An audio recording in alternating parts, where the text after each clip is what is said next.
દેવભૂમિ દ્વારકામાં સરકારી જમીન પરના ગેરકાયદેસર ધાર્મિક દબાણો દૂર કરવાની મેગા ડ્રાઈવ શરૂ થઈ।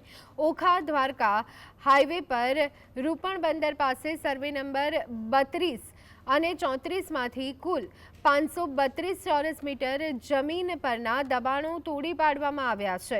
ચુસ્ત પોલીસ બંદોબસ્તની વચ્ચે કરાયેલી આ કાર્યવાહીમાં અંદાજિત 93.10 લાખની કિંમતની સરકારી જમીન દબાણ મુક્ત કરવામાં આવી।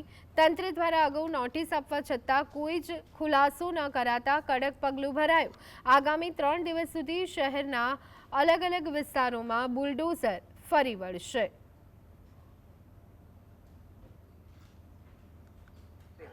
યાત્રાધામ દ્વારકા ખાતે ફરી વખત ગેરકાયદેસર ધાર્મિક દબાણો છે તેના પર તંત્ર દ્વારા બુલડોઝર ફેરવવાની કાર્યવાહી છે તે આજે વહેલી સવારથી શરૂ થઈ ચૂકી છે।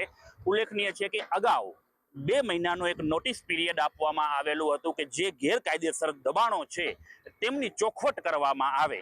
જો કે તંત્રને સંતોષકારક જવાબ ન મળતા ગેરકાયદેસર બાંધકામો છે તેમની કોઈ સાબિતી ન મળતા તંત્રએ આજે ચુસ્ત પોલીસ બંદોબસ્ત વચ્ચે જેસીબી મશીન છે તે ધાર્મિક દબાણો પર ફેરવવાની કામગીરી શરૂ કરવામાં આવી છે। અહીં ચુસ્ત પોલીસ બંદોબસ્ત પણ ગોઠવવામાં આવ્યો છે અને તંત્રની આ કામગીરીથી દ્વારકાના જે ભૂમાફિયાઓ છે તેમાં ક્યાંક ને ક્યાંક ફફડાટ વ્યાપી ગયો છે। અશોક માણેક, GSTV ન્યૂઝ, દ્વારકા।